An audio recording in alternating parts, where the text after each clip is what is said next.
नमस्ते। राजकीय महाविद्यालय अंता के यूट्यूब चैनल पर आप सभी का बहुत बहुत स्वागत है, हार्दिक अभिनंदन है। प्रिय विद्यार्थियों, वर्तमान में इस यूट्यूब चैनल पर हम बीए फर्स्ट ईयर में अलंकार का टॉपिक पढ़ रहे हैं। शुरुआत करते हैं अलंकार में व्युत्पत्ति से। अलंकार शब्द की क्या व्युत्पत्ति है? अलंकार शब्द की व्युत्पत्ति के विषय में संस्कृत में एक कोटेशन मिलता है कि अलंक्रियते अनेन इति अलंकार। अनेन तृतीयांत पद है, अर्थात जिसके द्वारा अलंक्रियते अलंकृत किया जाता है। इति अलंकार, उसे अलंकार कहते हैं। जिसके द्वारा हम अलंकृत करते हैं, विभूषित करते हैं, वही अलंकार है।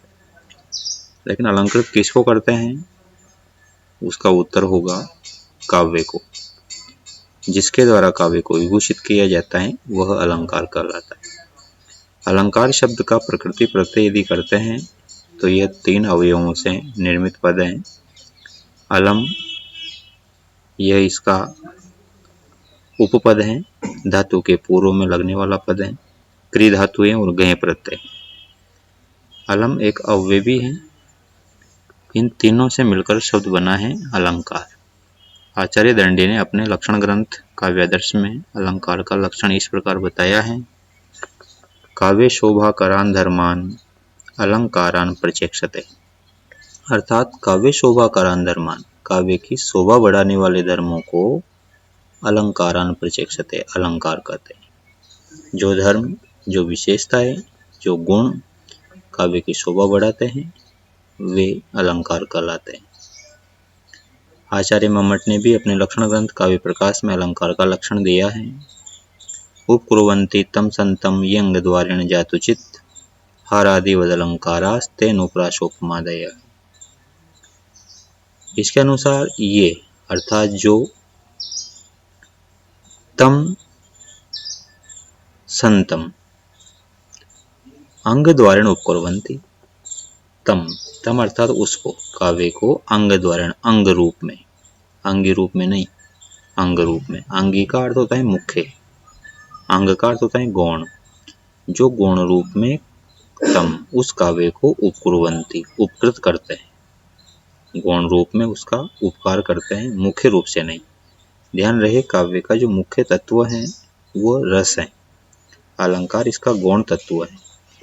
तो जो गौण रूप में, अंग रूप में काव्य का उपकार करते हैं, काव्य को उपकृत करते हैं। और हार आदिवद, जिनकी भूमिका काव्य में सिर्फ उतनी होती है जितनी मनुष्यों के शरीर में हार, कवच, कुंडल इत्यादि आभूषणों की होती है। तो जो काव्य में हार आदि आभूषणों के समान है, अनुप्रास, उपमा आदि, वे अलंकार कहलाते हैं। काव्य अलंकार में आचार्य भामह ने काव्य की परिभाषा दी है कि शब्दार्थो सहितो काव्यम गद्यम पद्यम च तद्विधा। शब्दार्थो सहितो, शब्द और अर्थ, इन दोनों का उचित समन्वय ही काव्य कहलाता है। और काव्य 2 प्रकार का होता है, गद्य और पद्य। अतः काव्य रूपी शरीर के 2 अंग होते हैं, शब्द और अर्थ। इस कारण अलंकार भी 2 प्रकार के माने गए हैं, शब्द अलंकार और अर्थालंकार। जो शब्दों की शोभा, शब्दों से काव्य की शोभा बढ़ाते हैं वे शब्द अलंकार कहलाते हैं। और जो अर्थ के द्वारा काव्य की शोभा बढ़ाते हैं वे अर्थालंकार कहलाते हैं। शब्द अलंकार की परिभाषा देखते हैं। वे अलंकार जो शब्द सौंदर्य या वर्ण सौंदर्य के कारण काव्य में चमत्कार उत्पन्न करते हैं, शब्द अलंकार कहलाते हैं। आचार्य मम्मट ने शब्द अलंकारों की संख्या 6 मानी है, जैसे अनुप्रास, यमक आदि। अब आते हैं हम अनुप्रास अलंकार पर। अनुप्रास अलंकार का लक्षण है अनुप्रासः शब्द साम्यम वैषम्येऽपि स्वरस्य यत्।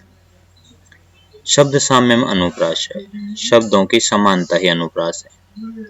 यहाँ पर शब्द का तात्पर्य है व्यंजन, अर्थात व्यंजनों का साम्य ही अनुप्रास अलंकार कहलाता है। एक ही व्यंजन का बार बार आना, एक ही व्यंजन की पुनः आवृत्ति होना ही अनुप्रास अलंकार है।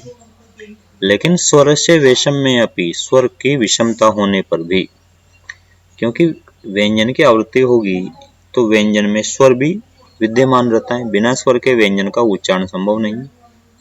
तो क्या वो स्वर की भी आवृत्ति होना जरूरी है?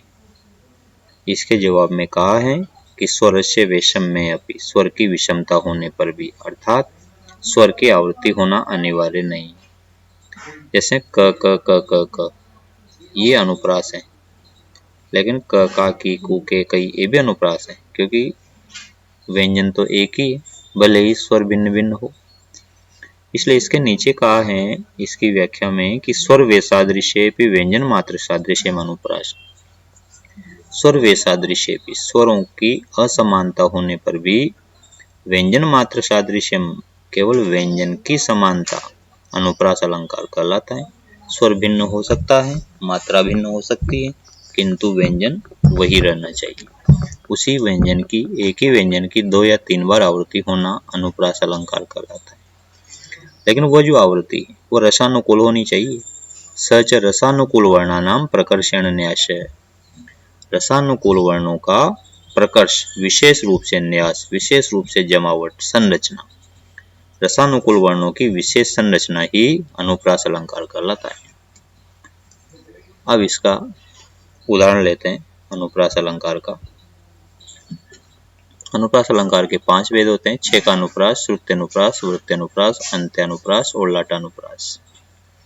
उदाहरण है: लता कुंजम गुंजन, मदवदलि कुंजम चपलयन, समालिंगन नंगम, द्रुततरमनंगम प्रबलयन, मरुन मंदम मंदम, दलितमरविंदम तरलयन, रजो वृंदम वृंदन, किरति मकरंदम दिशि दिशि। इस पद्य के प्रथम चरण में ये और ज, इन वर्णों की 3 बार आवृत्ति हो रही है, कुंज में, गुंज में और पुंज में।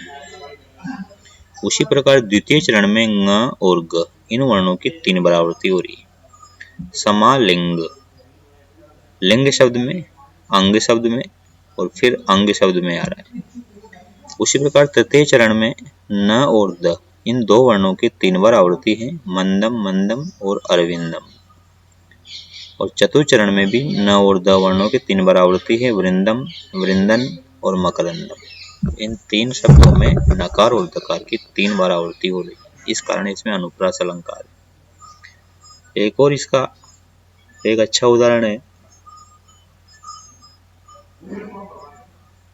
वहन्ति वर्षन्ति नदन्ति भान्ति, ध्यायन्ति नृत्यन्ति समाश्वसन्ति, नद्यो घना मत्तगजाः वनान्ता, प्रिया विहीनाः शिखिनः प्लवंगा।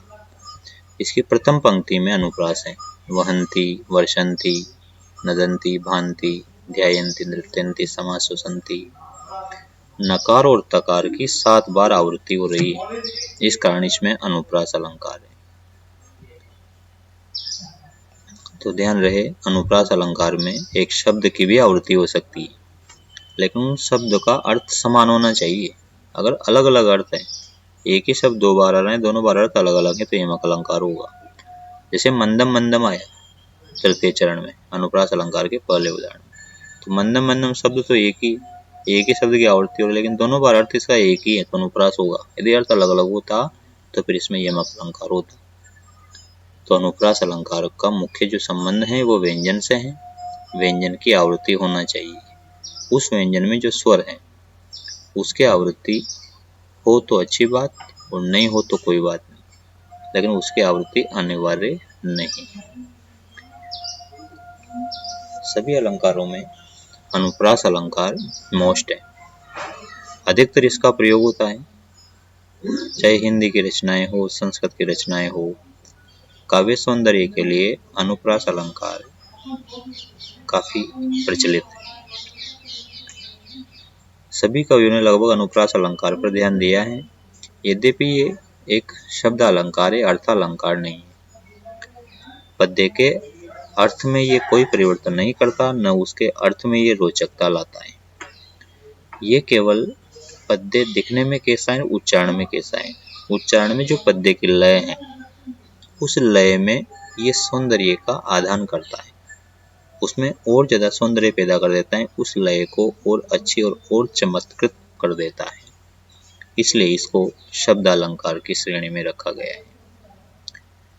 इसके बाद हम दूसरे शब्द अलंकार की तरफ बढ़ेंगे और दूसरे शब्द अलंकार के रूप में हम यमक अलंकार पढ़ेंगे। आज के लिए इतना ही काफ़ी है। आप सभी का बहुत बहुत धन्यवाद। नमस्ते।